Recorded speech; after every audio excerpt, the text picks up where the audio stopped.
इयत्ता 9वी विषय मराठी धडा 3 कीर्ती कठियाचा दृष्टांत. स्वाध्याय. व्हिडिओला लाईक करून चॅनलवरती नवीन आल्यास चॅनल सबस्क्राईब नक्की करा, जेणेकरून तुम्हाला इयत्ता 9वीचे संपूर्ण मराठीचे स्वाध्याय बघायला मिळून जातील. प्रश्न पहिला. कोणास उद्देशून म्हटले आहे ते लिहा. 1. वाणेरेया नारायणाचार्य भट्ट यांना म्हणले आहे. 2. सर्वज्ञ श्री चक्रधर स्वामी यांना म्हटले आहे. 3. गोसावी श्री चक्रधर स्वामी यांना म्हटले आहे.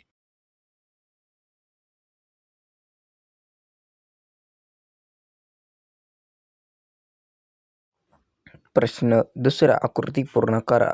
कठियाची जाणवलेली स्वभाव वैशिष्ट्ये. उत्तर आहे निष्ठापूर्वक काम करण्याची वृत्ती. आणि दुसरं आहे लोकांनी स्तुती केल्यावर पुष्पांवरून जाण्याची सवय. प्रश्न 3. प्रस्तुत दृष्टांतातील उपदेश तुमच्या शब्दात सांगा.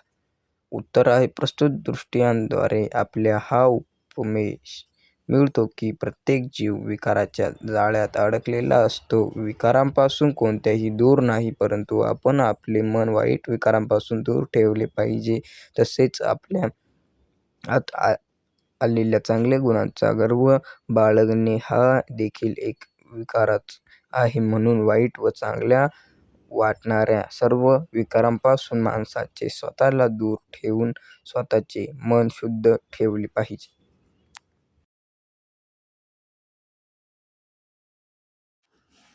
प्रश्न 4. पुढील शब्दांना प्रमाण भाषेतील शब्द सांगा.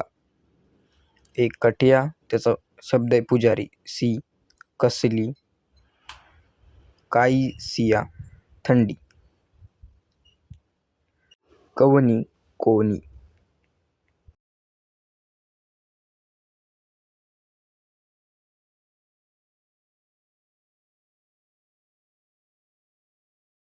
प्रश्न 5. आपल्यातील गुण हाच अवगुण होऊ शकतो. या विचार प्रस्तुत पाठाच्या आधारे स्पष्ट करा. उत्तर आहे प्रस्तुत पाठ एक दृष्टांत सांगितला आहे. त्या दृष्टांतामध्ये एक पुजारी एका मंदिराची देखभाल करतो. तेथील साफसफाई करतो, तेथील सडासावरण करतो, सुंदर रांगोळी काढतो. हे सर्व पाहून तेथील गावकरी त्या पुजाऱ्याची स्तुती करतात. तू खूप छान काम करत आहेस असं त्याला म्हणतात. लोकांच्या स्तुतीमुळे तो पुजारी दररोज अधिकाधिक काम चांगलं करू लागतो. त्याची कीर्ती सगळ्यांकडे पसरते. त्याला स्वतःमध्ये असलेल्या चांगल्या गुणांचा गर्व येतो. त्याचा परिणाम म्हणून त्याच्या कामाची कीर्ती हेच एकमेव फळ त्याला मिळते. अन्य कोणी फळ त्याला मिळत नाही. अशा प्रकारे पुजाऱ्याचा गुण हा अवगुण झाला.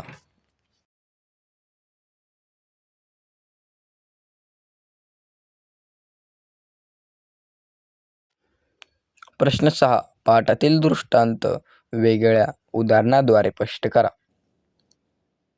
उत्तर आहे इथे मी तुम्हाला माझ्या जीवनातील एक खरा दृष्टांत सांगतो आहे.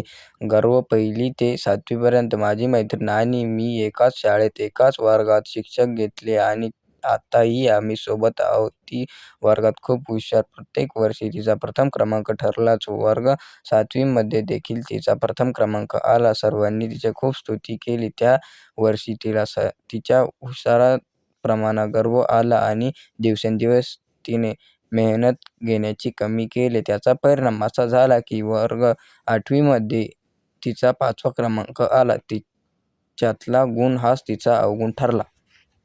व्हिडिओ आवडला तर व्हिडिओला लाईक करून चॅनलवरती नवीन असेल तर चॅनलला सबस्क्राईब नक्की करा, जेणेकरून तुम्हाला संपूर्ण इयत्ता 9वीचे इतिहास मराठीचे स्वाध्याय बघायला मिळून जातील. आपला चॅनल मास्टर तन्मय शिंदेला एकदा नक्की सबस्क्राईब करा.